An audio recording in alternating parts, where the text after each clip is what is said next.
Welcome back to my channel. My name is Peyton Hawes. I'm reviewing Love is Blind Season 8, The Reunion.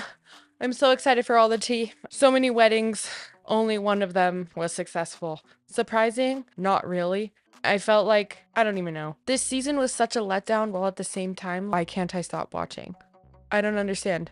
Something about the show just sucks me in. So I'm going to start watching this. I cannot wait. If you haven't already, don't forget to subscribe, please, and hit the notification bell so you can be updated when I upload future videos. Like the video if you like videos like this. I'm also starting to do some book reviews, and I occasionally talk about faith and religion deconstruction, as I am an ex-Mormon. I've reviewed the show Secret Lives of Mormon Wives, and I'm interested in maybe starting to dabble in some lifestyle content. So if you like any of those things, don't forget to subscribe. Let's get right into the reunion. Daniel and Taylor walk in looking snatched. They look so in love and adorable and hot and all the things. Mwah. Oh my gosh. So every other name called of people who walked in were not partnered up, at least not that they're showing in the beginning. And some people were smiling and happy, and some people walked in like, or Dave was like looking around like, oh my gosh. They first started addressing stuff with Daniel and Taylor, and they moved on to Devon and Virginia. And I was like, oh shoot, I'm filming a video. Maybe I should say what just happened. Anywho, basically they have a lot of fun together. They laugh together all the time. They did a little slideshow. They were holding toes instead of hands. And Daniel got her eyes tattooed on her chest, and he opened up his shirt for proof and showed everybody. Said that her eyes were the first thing that he noticed about her during the reveal, and he just wanted that on his body forever. Super cute. I'm trying to think if there's anything else. I'm pretty sure that was the gist of it. But now they're asking Virginia what was going through her mind. She signed that prenup. She seemed all in. What happened between that time and the wedding that made her say no? So here's the tea. Virginia said that basically it's a lot of little things that ended their relationship. She would work really hard on things for him for his birthday, and she wouldn't feel truly appreciated or cared about by Devon in some of those moments. Just kind of small things, but those small things do add up. And she felt like, oh, didn't know if I heard a kid crying. She felt like they didn't align on a lot of their values and certain things that he wasn't comfortable talking about on camera. And she's like, I'm still not comfortable talking about his things on camera, but I'm comfortable telling you about my things. I 100% back the LGBTQ plus community. I 100% believe in freedom of religion, and that there are multiple different forms of communicating with God, different languages, which I have never heard that perspective, but I love that. What else did she say? She said she tried to call Devon for a week after the wedding, and he wasn't returning her calls. And meanwhile, he is telling everyone that she ghosted him. And he's like, that's not true. I'm not telling everyone that. And Molly comes in and she's like, you definitely told me that. And he's like, no, I didn't. And Madison goes, and me, you told me that too. And he was like, no, y'all came up to me drunk and you don't know what you're talking about and all this stuff. And then you see people in the audience literally like this, just like cracking up laughing about the drama already. But whatever, I guess. Both of them were hurt, and our bodies don't like to feel hurt. Puts us in a vulnerable spot. And so as a way to try and cope and to feel strong again, we develop anger and resentment towards the person who hurt us. And I think they're both doing that right now. Psychology 101. I'm just kidding. So the Sarah and Ben drama is actually quite juicy. Basically, they had all of these plans after where they were going to live together and do all this stuff together, traveling from Nashville, and Sarah had some 12.5-hour drive, and basically it's a miscommunication about whether or not they were together or not together still. And Ben thought that they'd broken up. Sarah thought that they were still together. Sarah like Ben ghosted her. Ben felt like she ghosted him. Sarah says she completely understands that one girl's TikTok with all the TikTok drama and who Ben is as a person and his character. And she says that she can now say a year later that she fully backs that TikTok and would say that that described Ben. And she's saying that she feels like his entire persona on the show was an act and a character, and that she was completely love bombed by him and she fell for it. And I'm over here like, because his arguments to try and explain himself, at least here on the reunion, are not good. I don't know if he's gonna come out on some podcast soon and try and explain himself or what, but poor Sarah was broken out into hives with her anxiety. That happens to me sometimes. All right, so Joey and Monica's drama kind of heartstrings a little. You can see how much the conversation was hurting both of them, but supposedly Joey slid into Madison's DMs at the first meetup where everyone from the pods came together, even people who did not get engaged. And she was like, I said, "Hey Madison, it was good to see you. I'm loving the pink hair."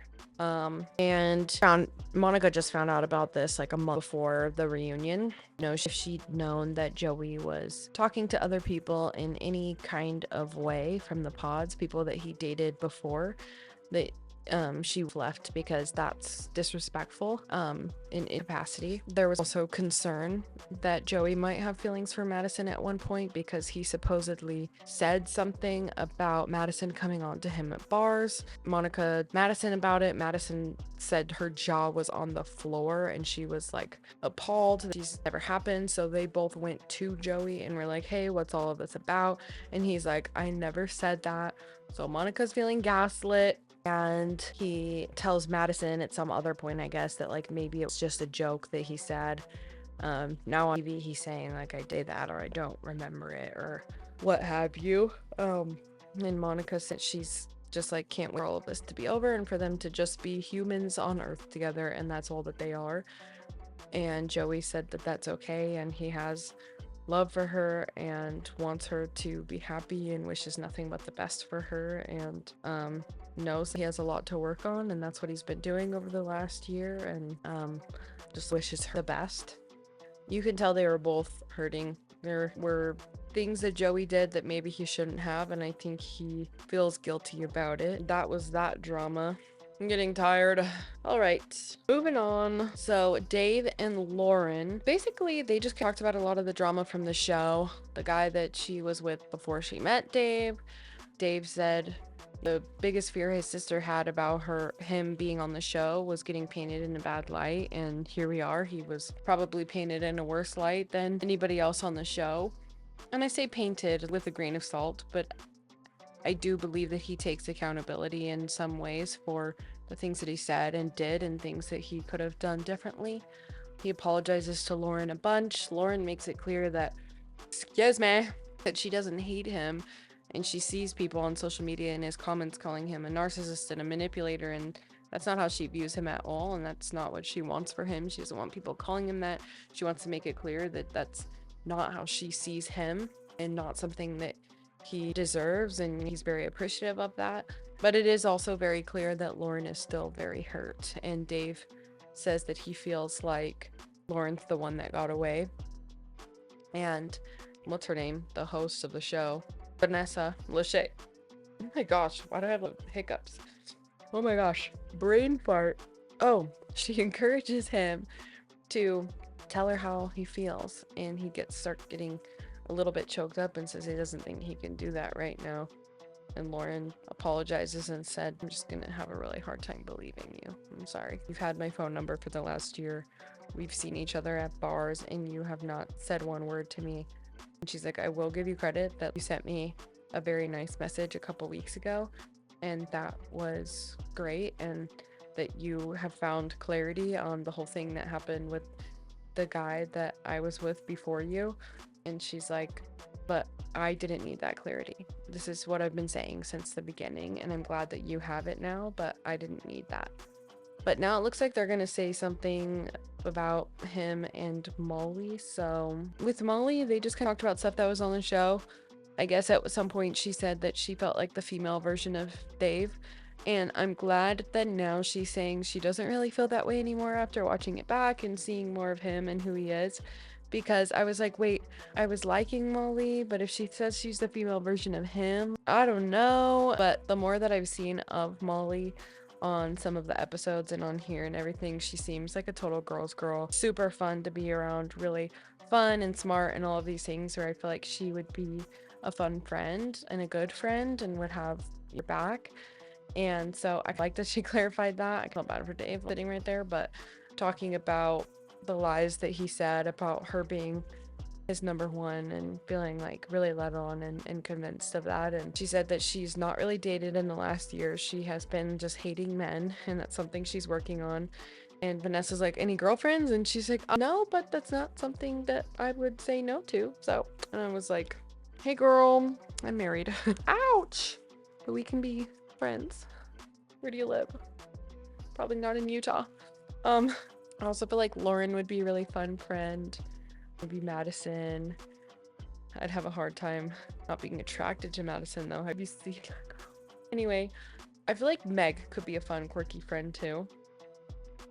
It would be boring if all your friends were exactly the same. There's beauty in uniqueness.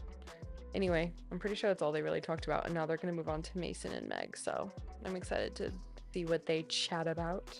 Alright, well, the Mason, Meg, Alex, Madison drama was so much. I honestly suggest, if you didn't watch it, to just go watch it, because it was juicy enough to soak up every minute. Meg and Mason dated on and off over the last year, ultimately decided to be friends. They showed their reveal video that they did, the homemade one.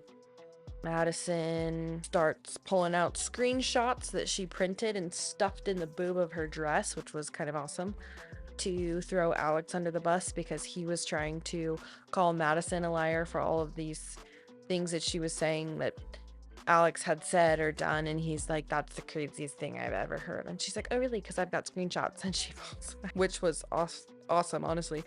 So many people on the internet are coming for her, and I literally don't understand. I literally don't get it, because I can understand why Mason and Meg are hurt in certain aspects of the story. I get it, and they're valid to feel that. I also understand why Madison was hurt from the things that happened, and it's like people are picking and choosing who's allowed to be hurt here, and I don't think that that's fair. I think they're all valid in their hurt. I think Alex is a really good at being a fraud. Things that are coming out about Alex are absolute insanity, and I can't believe that I didn't pick up on it even through a show. I feel like I'm usually pretty good at that, and the dude is an actor. And I honestly feel validated in a way when Madison is talking about some of these things, and I believe her that she has more screenshots and more proof, and I believe the things that she's saying about the conversations that she's having with him and how he's throwing other people under the bus and whatnot. And I could also see Alex having genuine good friendship vibes with Mason and Meg, and switching up his personality a little bit to try and have a conversation with Madison where he's doing the emojis that could imply some disrespect in an effort to try and be funny and get Madison's attention, and knowing that she has certain experiences with him, which does not make him a good friend. But I get it at the same time. I don't get why they're talking about how she was seemingly a different person in the pods between different dates, because don't we all show up in the world differently around different friend groups? I have different friend groups, but I grew up with different friend groups, and I have different groups of family in my life. People on my side, people on biological or adopted side, people on my husband's side of the family, whether it's your mom's side or your dad's side. So many different groups of family members, even, where I show up differently because they are different people. And it doesn't mean that I'm being someone I'm not. It just means I'm shining a light on certain attributes of myself and dimming certain attributes of myself. And I'm choosing to do so with that group of people because that's where I found that I'm most comfortable and everyone else is most comfortable. Certain groups of people love high energy, and I'm like, perfect, I can bring out all my high energy vibes with these people. Certain people want things to be calm and collected and quiet and zen, and perfect. I love to feel those things too sometimes. That's what I'm gonna pull out when I'm with these people. Some people are religious and some people are not. When the people who are not, you might be able to share your feelings that are maybe against religion and have those conversations, or you're not going to have those conversations most likely with people who are religious, unless they're the type of religious people who are down to have those conversations. We shift and mold and adapt for different groups of people in our lives. And if she felt different energies from Mason and Alex, she might be showing up with a different energy between the two of them. And I think that's a perfectly normal thing to do. And if it wasn't Love is Blind and this was the real world and you were to have more time together, you would have the opportunity to see those multiple sides of the person. That's just my opinion. I'm a Gemini. And so if you believe in zodiac signs, maybe it's just me having multiple faces in the way where I understand that so fully. But personally, I feel like everybody does that to an extent. So I don't really get it. It's like when you turn on a camera and it's not something you do all the time or very regularly. And you might clean them up and be like, who am I talking to? What do I look at? What am I supposed to do? What kind of personality do I have? Because it's not something you do all the time. We are wired to adapt to the room.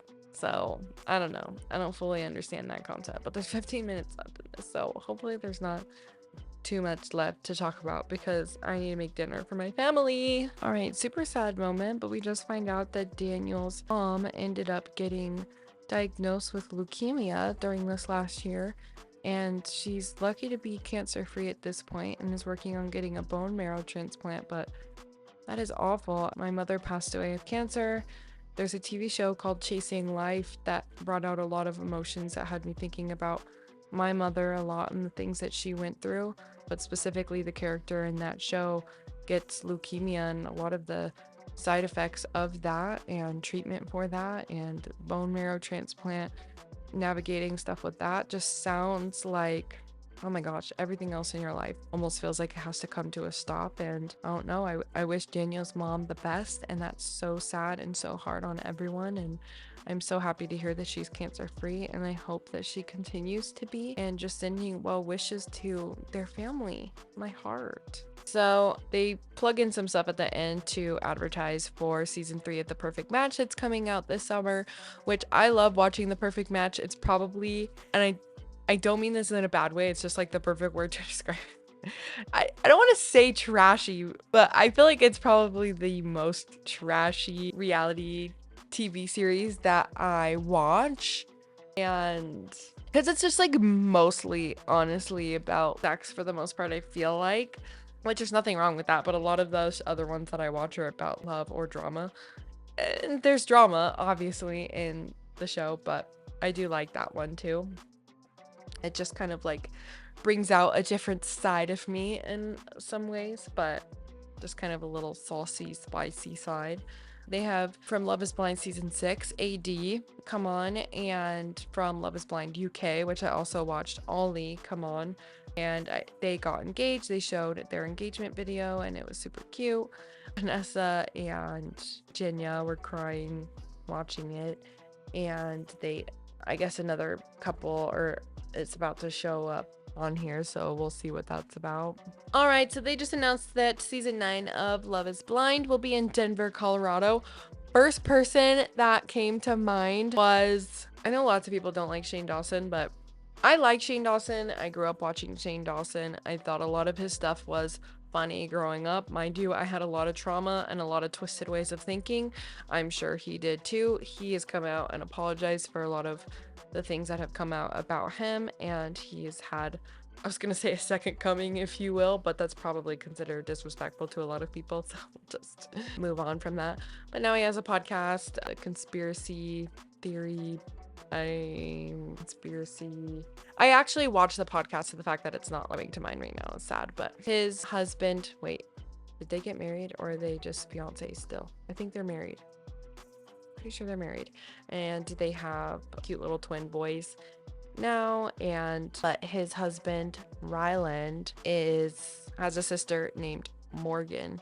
In my head I was like, is her name Megan? It's Morgan Adams, and she lives in Colorado, but she's dating someone now. But I know she was single for a long time and I was like, oh my gosh, what if she's gonna be on Love is Blind? And then I was like, you can't really have famous or even semi-famous people on the show probably. But so I'm excited to see what comes of that. People called me Peyton Manning my entire life, and wait, doesn't he play for Colorado? Denver, right? I don't know. Anyway, show ends with that. I don't know. I'll still remember the season. I watched all of the seasons of Love is Blind. I watched Love is Blind UK.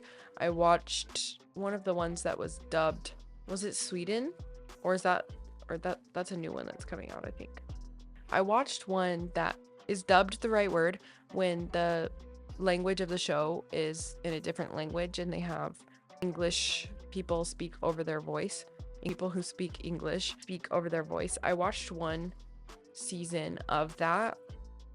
I felt like the only thing I had to say about that, or what I felt about that, was I feel like the voiceover type ones, you don't get true authenticity and feelings with tone, but you can watch it still. So I feel like I would still watch those kinds of episodes. But overall, it was a decent season. The fact that one couple got married out of all of them is telling in regards to how I was feeling about the couples the entire season, and feeling like people were not head over heels in love like I saw on other seasons where you had more people get married than just one couple. But let me know what you guys thought of the couples this season, and did any of I guess there was one marriage. Did the one marriage surprise you or not? Did all of the other marriages ending in no's surprise you or not? I'm really fascinated to see what you guys thought about this. I'm not super sure if I will do recaps and reviews of the next season, just considering this recap and review season did not hit like my Secret Lives of Mormon Wives one did. But a part of me has a theory that it's because I didn't put shorts out for it like I did for Secret Lives of Mormon Wives. So I don't know. We'll see. But we'll see where my channel takes me. Let me know. Make sure you're subscribed. Like this video. Oh my gosh, my headset keeps falling off. I just won't hear myself, and I'll just hope that you can hear me. But let me know what you thought of this season. I'm gonna go watch all of the other recaps and reviews or reactions. I really like to watch Aaron and Joe. They're my fun couple to watch when I'm just vibing and in my super goofy moods. I honestly watch them more than anybody else at this point. Previous seasons I used to go and watch everyone, but it felt like I couldn't get enough, and this season felt just more stressful, and I don't know. But I did like a lot of the girlies, so I would totally be friends with them if that was even a possibility. But I live in Utah, so anyway, let me know what you guys thought. I'm tired. I need to go make my family some dinner, and yeah, I love you guys. Thanks so much for watching. How many times did I say that? Hey, no yelling in our house, dude. Unless you're in danger. Dude. Kids will be kids. No, I'm not going to say that because I hate when people say boys will be boys. F that. Anyway, once again, for the cajillionth time, I love you guys. Don't forget to subscribe. I like this video. I love you so much. Bye. I just hit myself. That's embarrassing. Wow.